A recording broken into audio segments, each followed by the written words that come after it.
Hare Krishna. Ligou. Bom dia. Hare Krishna. Então, estamos ao vivo.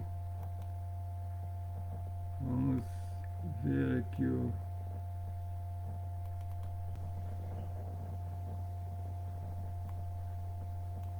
nosso verso de hoje. Então, né, vamos direto ao assunto. Tivemos um probleminha aqui técnico e agora finalmente entramos. Hoje vamos ler o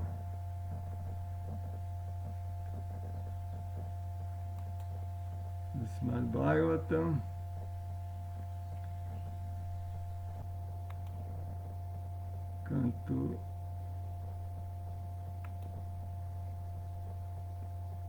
canto 3, capítulo 18, verso 5. Então o verso é o seguinte: Tvai sanstite gadaya srina sri shani asmadhuja sutaya echatubhyam balim haranti rasayoye chedeva swayam sarvana bhavishyanti anula. Aí, quando tu, sanstite, fores morto, gadaya, pela massa, shrina, esmagado, shrisani, crânio, asmat puja, de minha mão, chutaya, lançada, e aqueles que, chaetubhyam, para ti, balim, presentes, haranti, oferecem, Rishayaha, sábios, e aqueles que Chaedevaha, semideuses, Swayam, automaticamente, Sarve, todos, Nanão, Davishanti, existirão, Ar, raízes. Então, tradução. Peraí, o negócio aqui tá meio...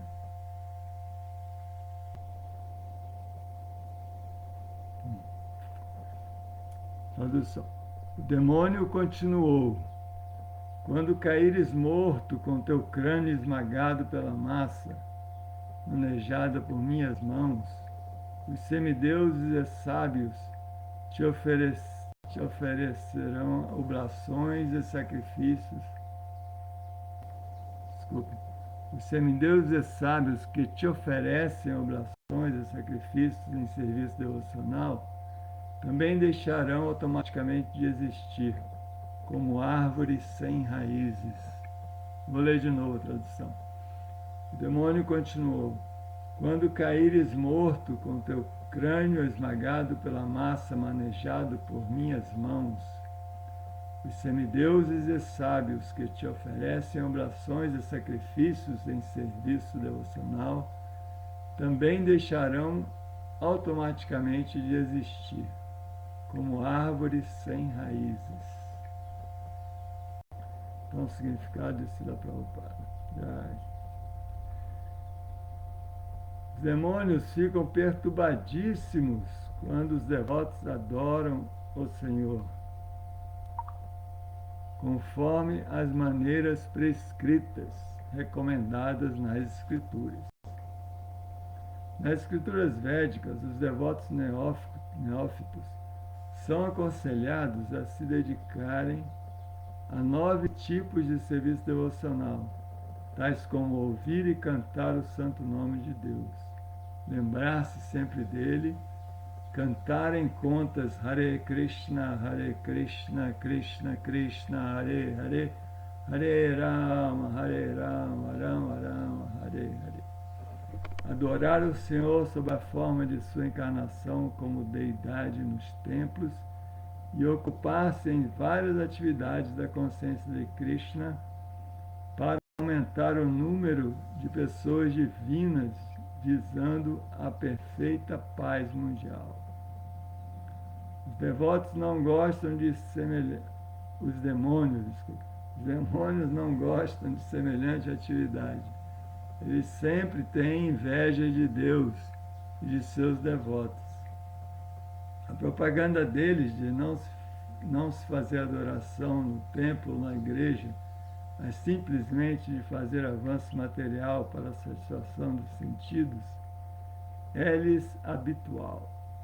O demônio Hiranyaksha, ao ver o Senhor face a face, quis dar uma solução permanente, matando a personalidade de Deus com sua poderosa massa.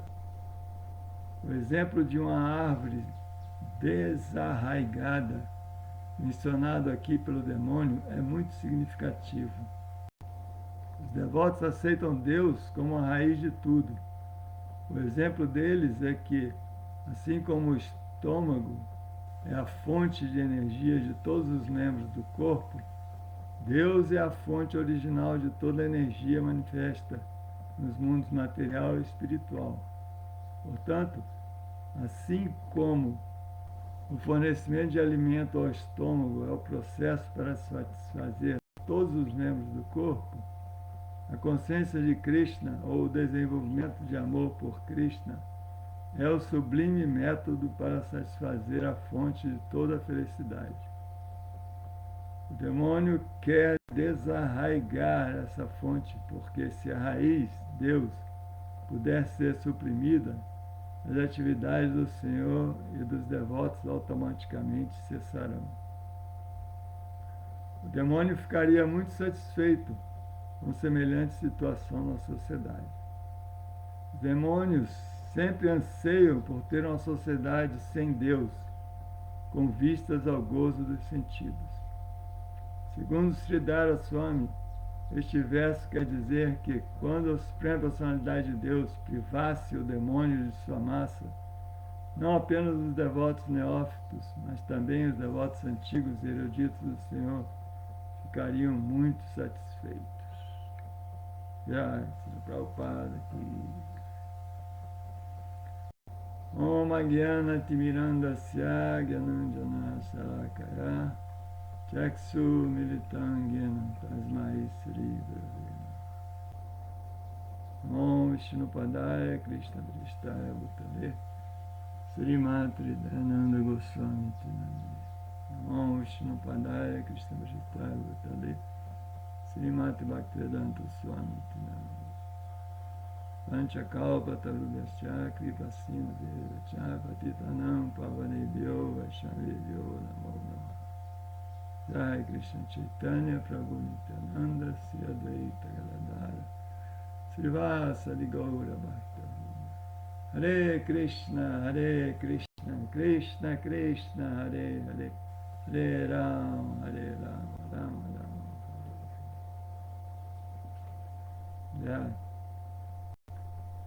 Então, vou ler de novo a tradução do verso. O demônio continuou: quando caíres morto com teu crânio esmagado pela massa manejada por minhas mãos, os semideuses e sábios que te oferecem oblações e sacrifícios em serviço devocional também deixarão automaticamente de existir, como árvores sem raízes. Bom, então esse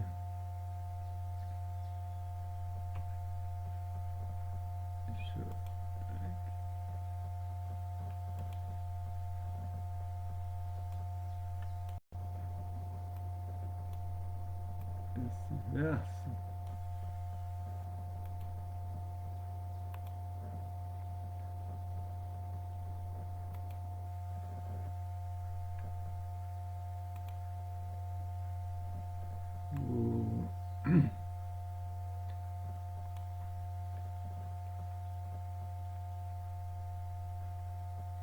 então tá tudo bem aí? Ok, Hare Krishna. Agora que eu olhei aqui os comentários, tá tudo bem. Então, o ponto aqui é que Hiranyaksha, né, que é um demônio, estava dizendo que ia matar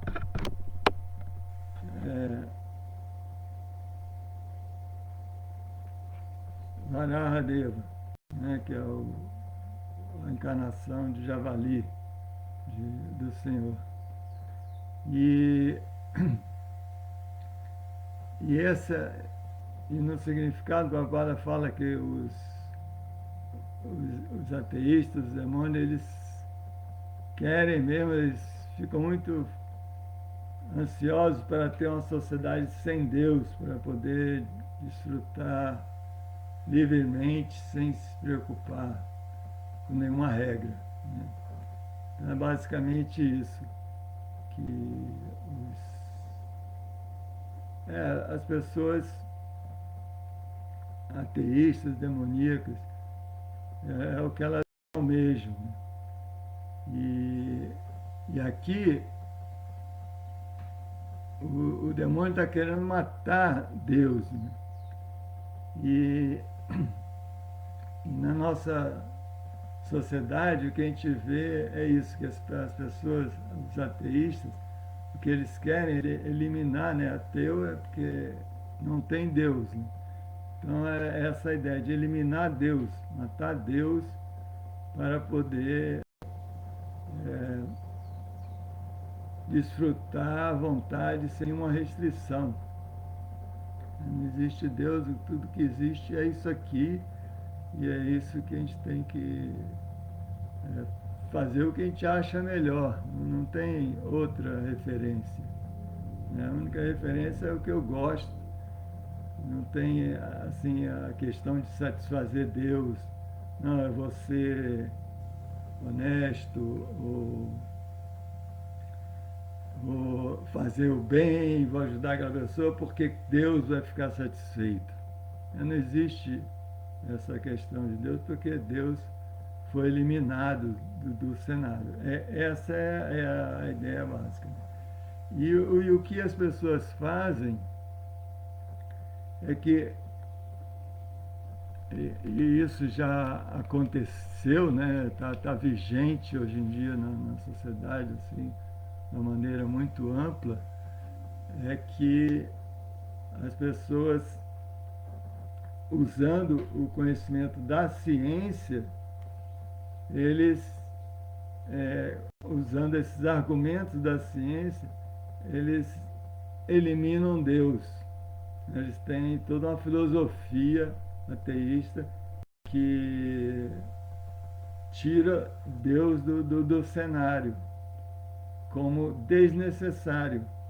E os argumentos são da ciência. Né? Eles pegam argumentos científicos para mostrar que essa manifestação cósmica, todo esse universo, ele funciona segundo leis da mecânica básica, né, newtoniana. Começou isso depois que se estabeleceu a lei de Newton, explicando todo, né, com equações que explicam o funcionamento do universo e a lei da gravidade, toda essa, e os movimentos dos planetas. Então tem todo um conjunto de equações que, se você usa, você pode prever o que vai acontecer, porque o universo funciona de acordo com leis bem estabelecidas. E a hora que a pessoa conseguiu, a hora que Newton conseguiu equacionar essas leis, aí mostrou que o mundo funciona de acordo com essa mecânica clássica de Newton. E que então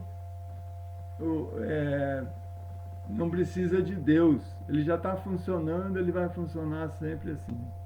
Mas essa ideia não é a ideia original de Newton. Newton dizia que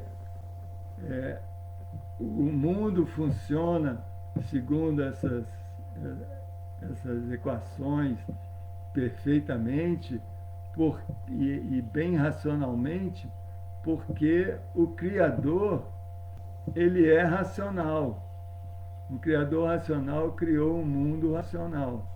Então, essa é a ideia de Newton.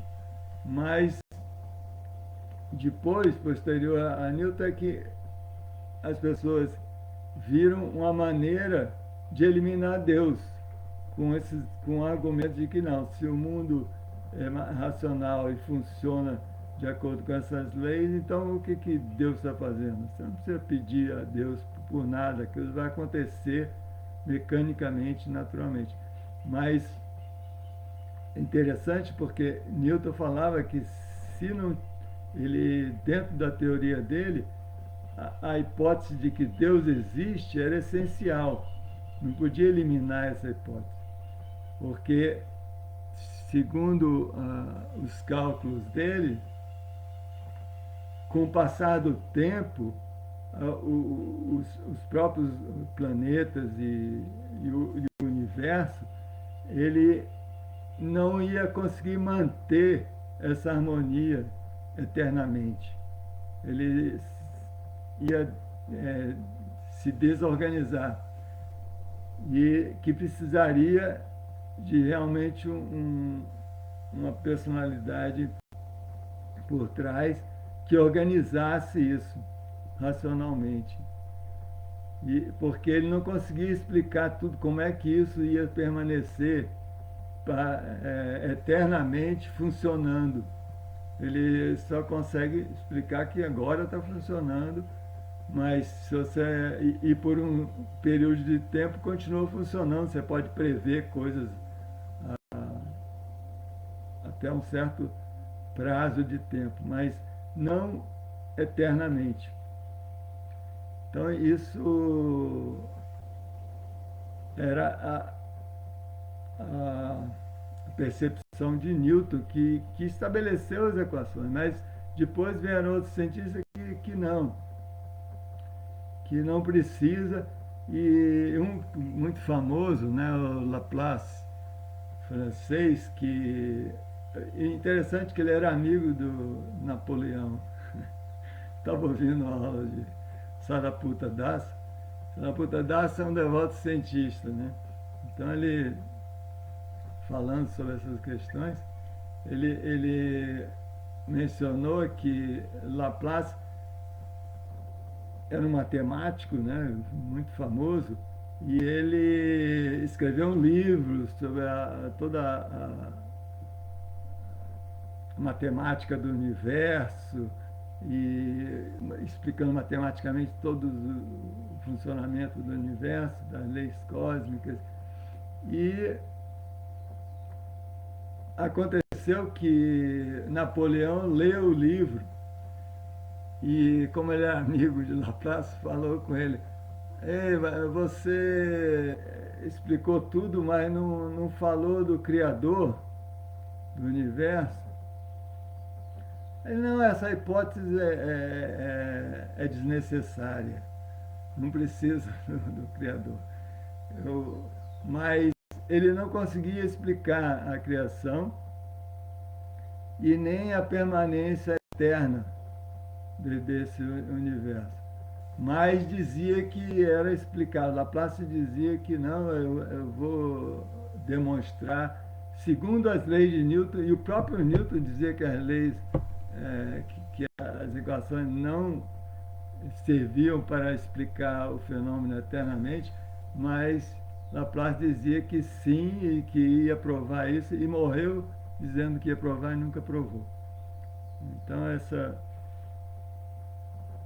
é a situação, né, da ciência. Mas o que está assim dentro da comunidade científica, o que prevalece é essa ideia de que não tem Deus, apesar de que tem muitos cientistas que são contrários a isso e até tem essa defesa do projetista inteligente, né, do mundo, que tem um projetista inteligente por trás, mas essa não é aceita pela comunidade, oficialmente, pela comunidade científica. E, é interessante porque originalmente a ciência começou com argumentos teístas, mas depois usaram o próprio conhecimento, né, de toda essa racionalidade do universo e por isso todas essas equações funcionam, que era justamente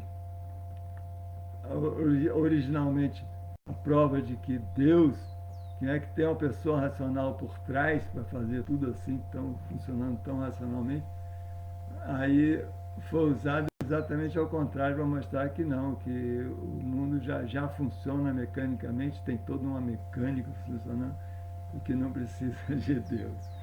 Né? E a coisa foi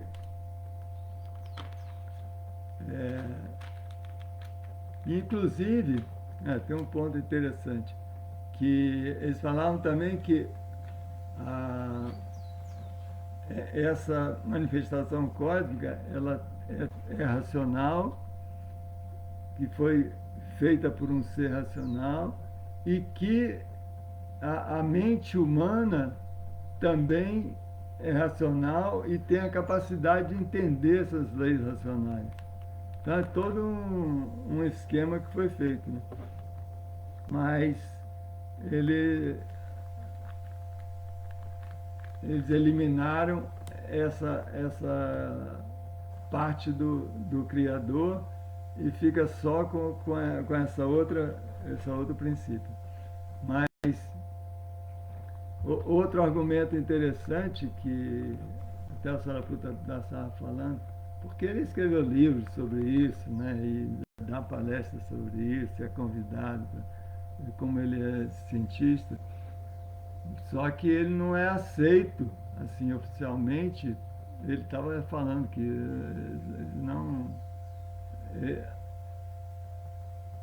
assim, oficialmente a comunidade científica não aceita nenhum argumento teísta, né, para explicar nada da ciência.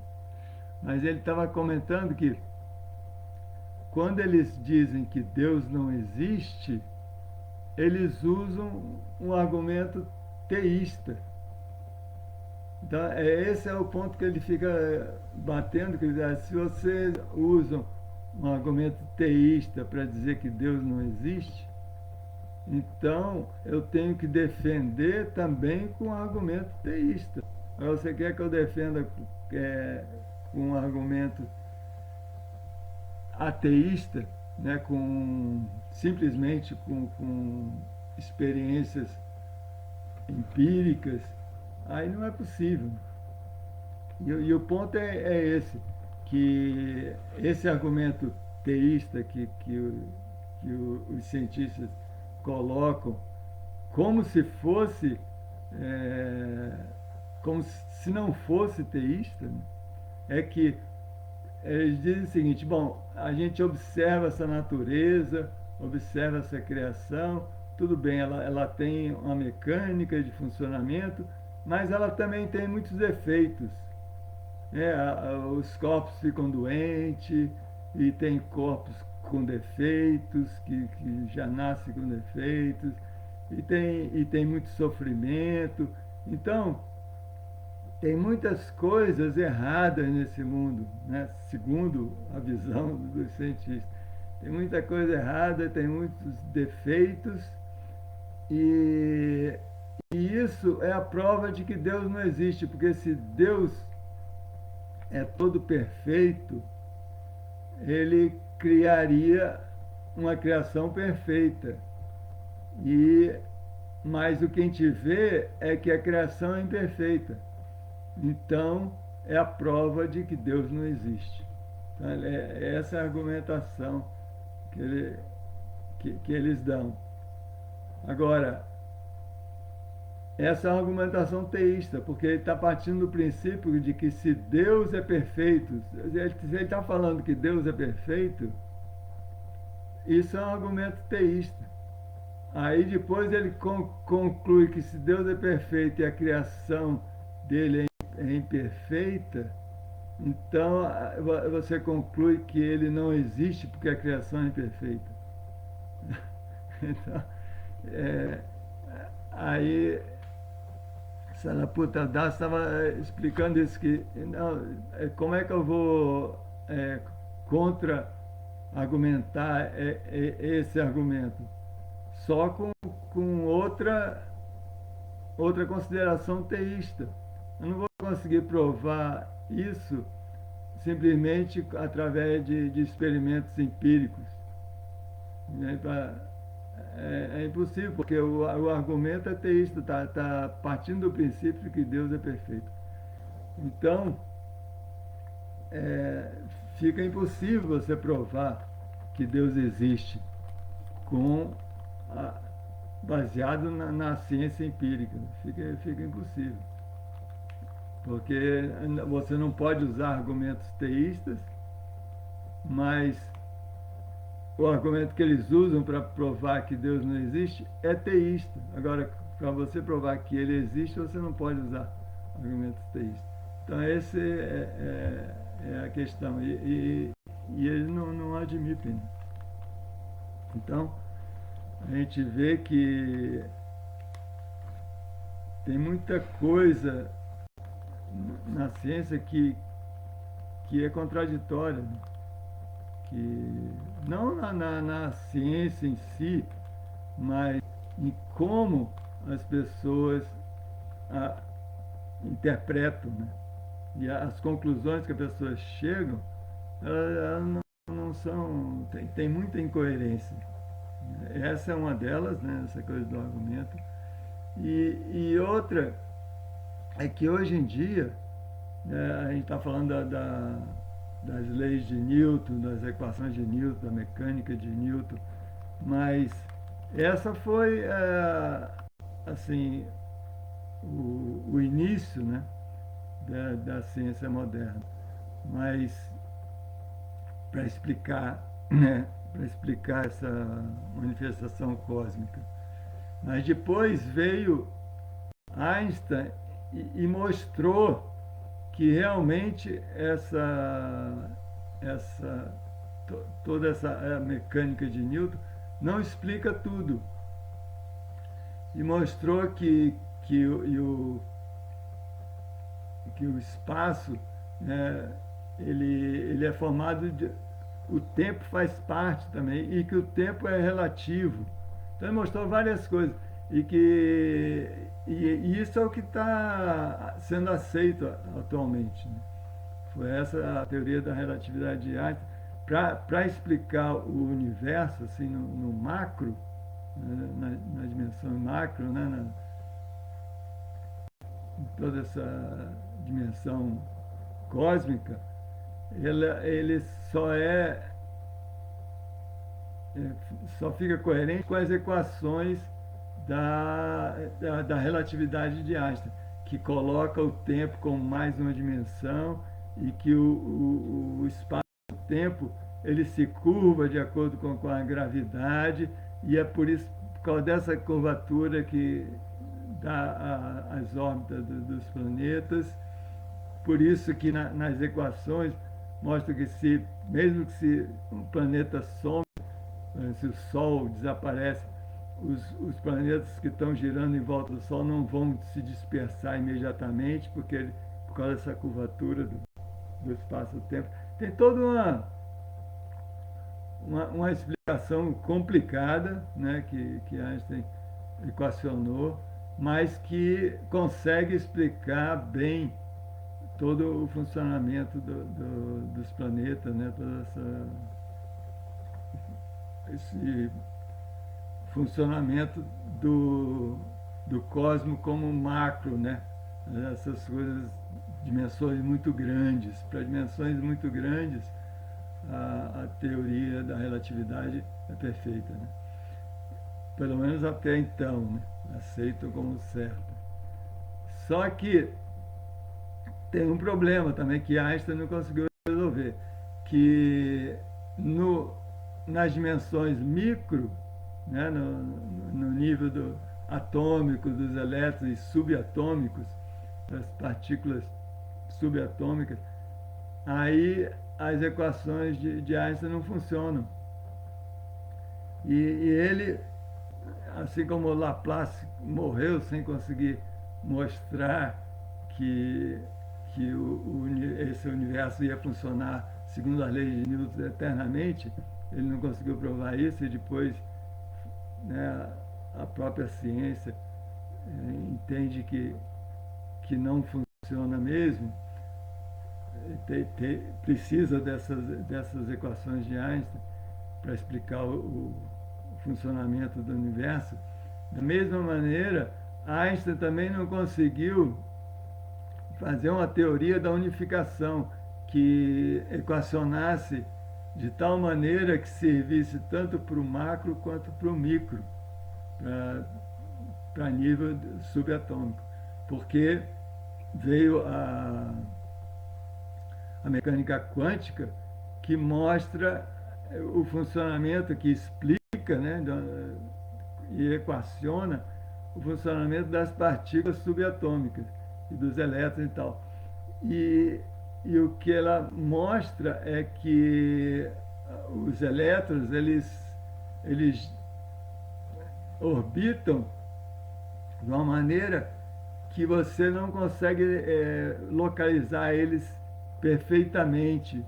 Você consegue, na física quântica, ela mostra assim, em probabilidades onde está o elétron. O elétron está mais provavelmente num local do que outro, assim como nuvens, né? E que não são, que eles não são partículas, eles são energias assim que ficam girando e que na realidade tudo é energia. E é o que Einstein mostrou, né? Que matéria é energia, né? Matéria se transforma em energia, energia em matéria, é tudo a mesma coisa. Ele equacionou isso. E a física quântica mostrou claramente como é que a nível subatômico não tem essa coisa de partículas sólidas, né? E aí teve experimentos bem conhecidos que mostraram isso, né? E até para leigos assim mostra bem claramente, né? Aquele experimento da dupla fenda, que aí bombardeia elétrons ali, os elétrons passam pelas fendas e aí do outro lado tem uma antepara que marca onde os elétrons batem, e eles não batem assim retinho na fenda, ficaria uma linha, né? Toda marcada onde os elétrons passam. Se fossem bolinhas, né? Fossem bolinhas ia acontecer isso. E quando eles projetam partículas, acontece isso. Mas quando eles projetam, lançam, né, elétrons, aí não. Eles se espalham e formam várias linhas, como se estivesse passando ondas, como você joga uma pedra assim na água, ela vai formando ondas, né? Então é exatamente isso que acontece. Então, descobrindo que os elétrons, na realidade, funcionam como ondas. Aí fala, mas são partículas que funcionam como ondas. Como é que é isso? Não, isso não existe. Então, eles concluíram que realmente são ondas, né? Não são partículas. Então, toda essa evolução da ciência para mostrar que mostrou, né, claramente que a mecânica de Newton não explica tudo e que mas é muito prático para o nosso dia a dia, porque explicam as coisas mais grosseiras e densas e assim, mesmo que seja de uma maneira imperfeita, mas para efeitos práticos, mesmo que não seja exatamente preciso, assim como os aparelhos, né, que a gente usa, não tem nada preciso. Por mais sofisticado que seja, sempre tem uma margem de erro, né? Porque não existe exatidão perfeita. sempre tem uma margem de erro. Por isso que tem essa, como é que fala? Tem a teoria da incerteza, né, na física quântica. Porque na física quântica eles mostram que você nunca localiza exatamente onde está o elétron. É só probabilidade. Então eles desenvolveram a teoria da incerteza. Então, e a gente vê na prática que os equipamentos de medição, todos eles nunca é exatamente preciso. Então essa física que a gente lida e tudo que a gente faz nesse mundo aqui, tudo tem a sua margem de imprecisão, né? Porque a essência dessa matéria ela é assim nebulosa, né? Os próprios átomos são nuvens de energia girando, então é tudo assim, não tem nada que você possa precisar com exatidão perfeita, como a ciência gosta, né? Até eu estudei nessa coisa na época da faculdade, até na pós-graduação, estudei física quântica, essa coisa toda, e a gente que está nessa área das ciências exatas, que chama, a gente quer coisas exatas, mas na realidade não existe. Você fica até meio frustrado, né? Porque quando você vai a fundo mesmo, você conclui que não existe. Mas tem muitos cientistas que não, que quer provar que vai chegar ao ponto de provar que realmente é completamente exato. Mas não é, né? Até agora ninguém conseguiu provar. O próprio Einstein morreu sem conseguir elaborar a tal da teoria da unificação, que iria equacionar toda essa questão do cosmo, macro, com o micro. Ele mesmo não conseguiu. Né? Diz que passou os 20 anos, os últimos 20 anos dele, só em cima disso, e não conseguiu equacionar a coisa. E agora a gente começou tarde, né, desse problema, porque eu estou passando um pouquinho da hora, assim, desculpe. A gente não vai passar muito não. Vamos agora finalizar só para esse contexto da ciência, né? Para quem gosta dessa área, a gente quase nunca fala disso, né? Então eu resolvi aproveitar para falar, porque eu sei que tem gente que gosta, que é curioso sobre esses assuntos, assim como eu sou, né? Então, para finalizar essa coisa da história de como está como é que andam essas pesquisas científicas e em que ponto que nós estamos, né? Onde é que nós chegamos? Que a gente foi desde da física de Newton, né? A teoria da relatividade, a física quântica, e agora, dentro dessa área da mecânica quântica, o que acontece é que eles não conseguem explicar o cosmos, assim como a teoria da relatividade de Einstein não consegue explicar o micro, a física quântica não consegue explicar o macro. Ela não explica, as equações não batem, não funcionam para o macro, só funcionam para o micro. E aí, atualmente, essa tão almejada teoria da unificação, que Einstein morreu tentando elaborar e não conseguiu, hoje em dia eles têm uma teoria que é assim a mais cotada para explicar essa unificação, para poder equacionar de um modo que funcione tanto para o macro quanto para o micro, que é a teoria de cordas. Não sei se já ouviram falar.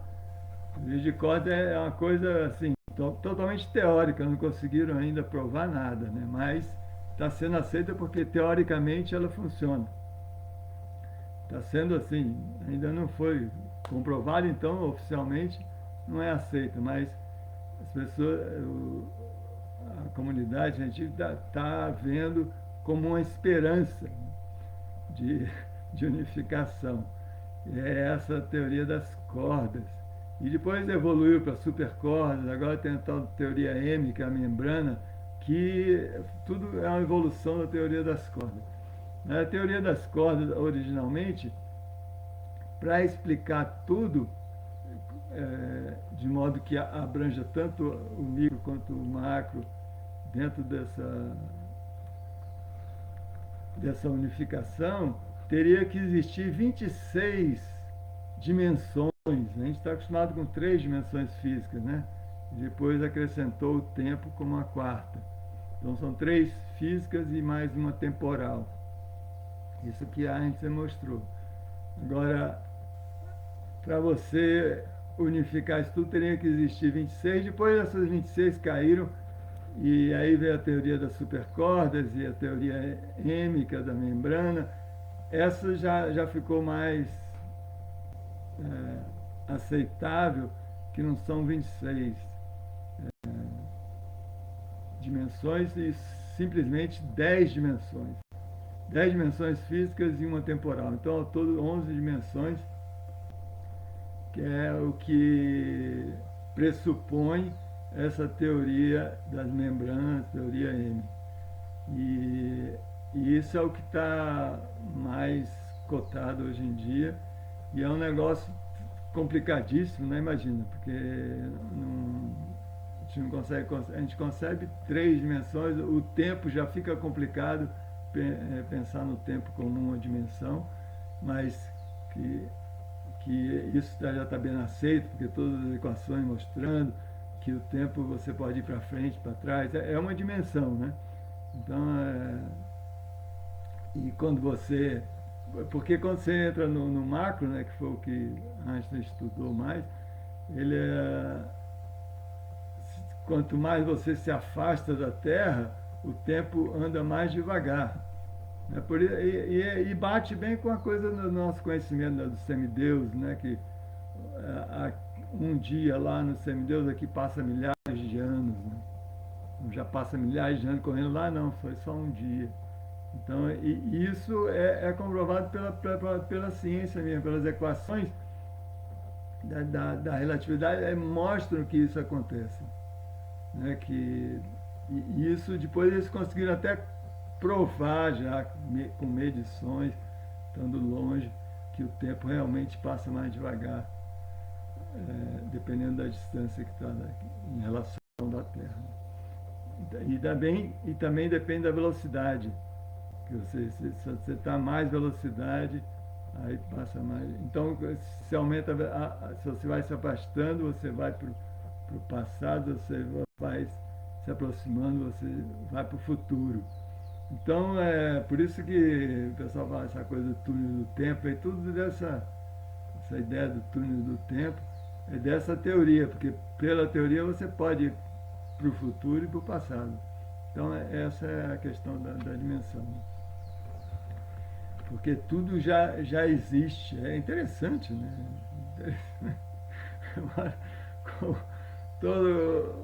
Toda a criação já existe desde o começo até o final. Então é só você ver o passado e o futuro, você vai ver tudo.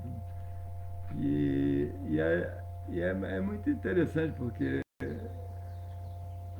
né, a ciência assim mais sofisticada começou a chegar nesse ponto que a nossa filosofia já fala assim da maneira muito natural, né?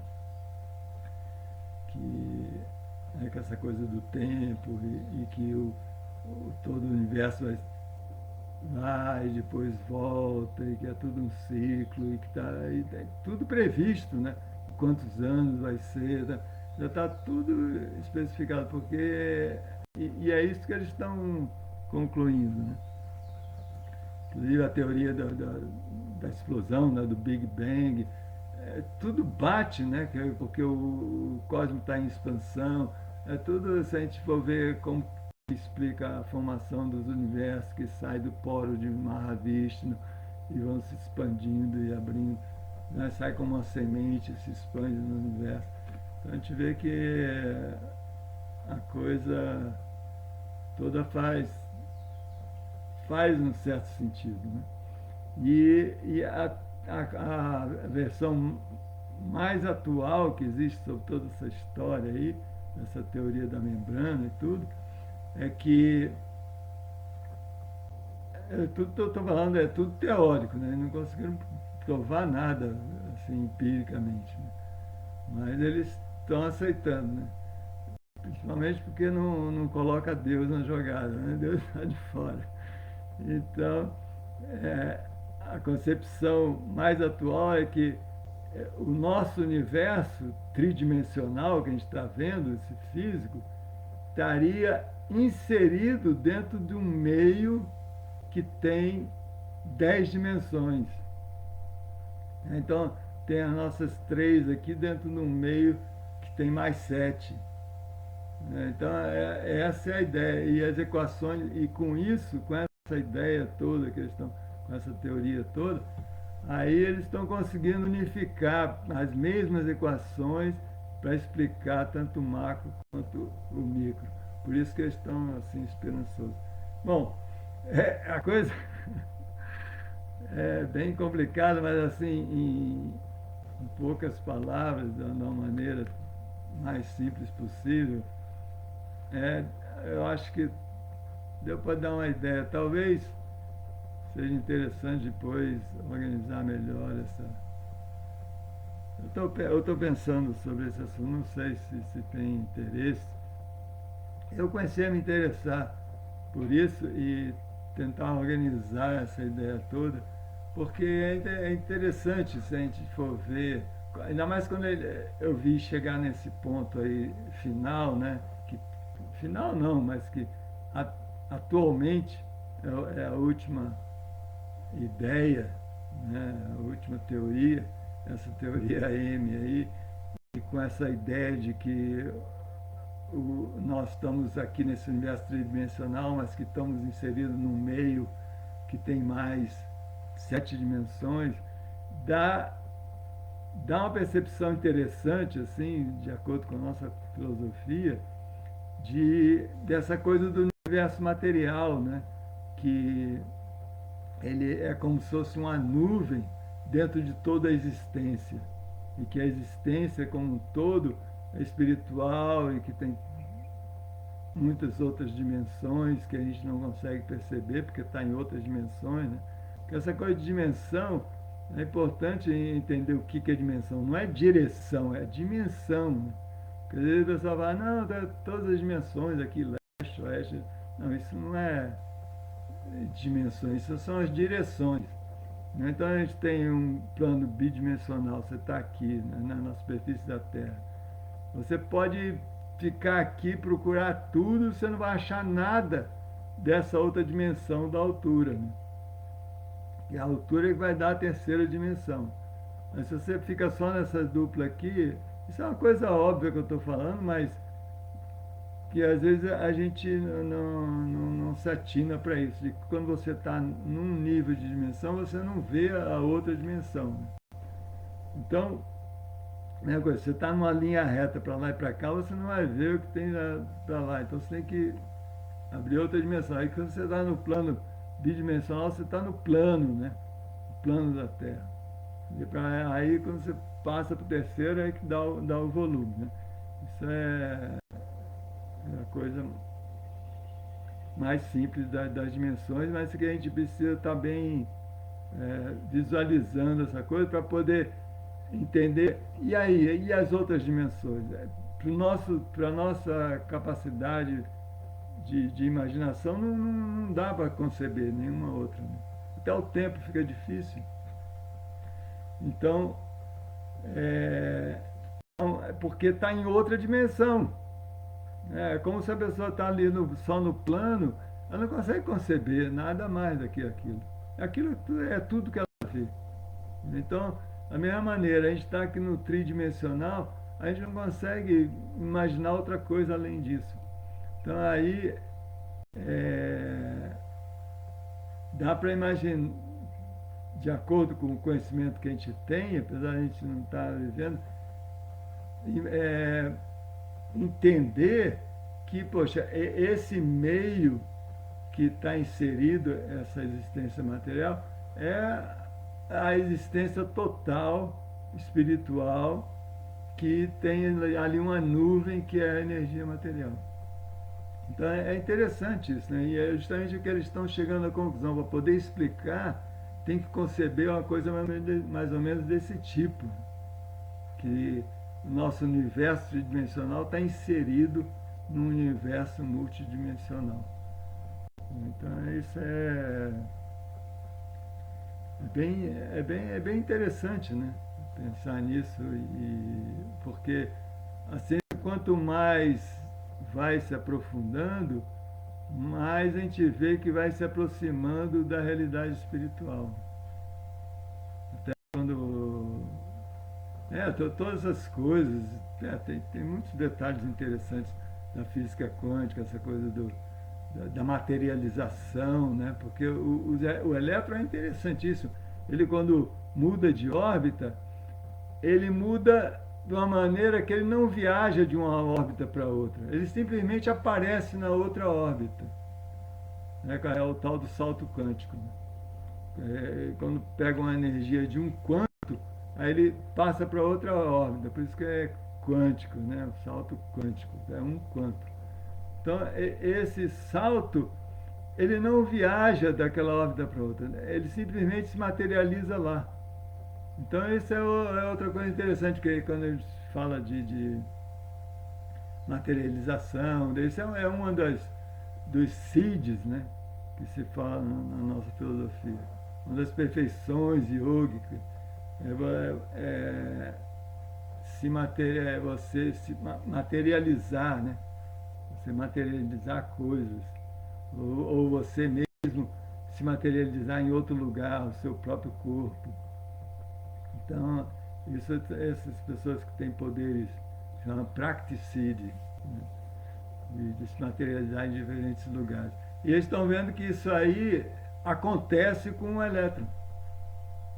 E até aí estão já especulando um monte de coisa, porque tem tal dos elétrons entrelaçados, que eles são pares de elétrons, que uns giram de um lado, outros giram para o outro. Né? E eles estão sempre assim. Agora, se esse começa a virar ao contrário, o outro inverte também. Então, eles estão emparelhados. Onde quer que eles estejam, se você leva um elétron desse entrelaçado para o outro lado do mundo, se esse daqui começa a girar ao contrário, o outro imediatamente gira do outro lado. É assim, instantâneo, não é nem a velocidade da luz, é instantâneo.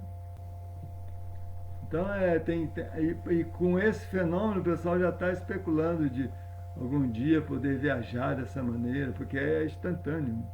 Você está num. A informação não tem que viajar de um lugar para outro. Einstein não aceitava isso, porque isso aí é da física quântica. Ele dizia que não, isso é essa comunicação fantasmagórica, ele falava. Mas hoje em dia está provado isso. Já tem experimentos, estão fazendo experimentos e desenvolvendo essa coisa, porque eles têm esperança de fazer computadores muito mais rápidos, baseados nessa coisa, mas está muito longe ainda de conseguir. Mas, pelo menos teoricamente, eles têm essa esperança. Então, gente, já passei aí 20 minutos, mas quer dizer, ao todo deu 50 minutos. Vou parar por aqui. Vamos ver se tem alguma pergunta. Deixa eu ver aqui onde é que está.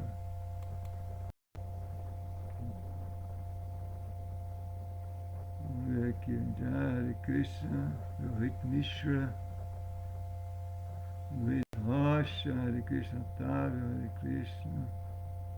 Otávio Daniel. Óbvio, deve sempre ser lembrado, Prabhu. Haribo. É isso aí.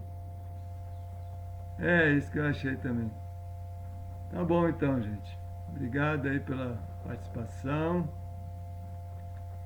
E quem sabe a gente mais pra frente desenvolve melhor isso.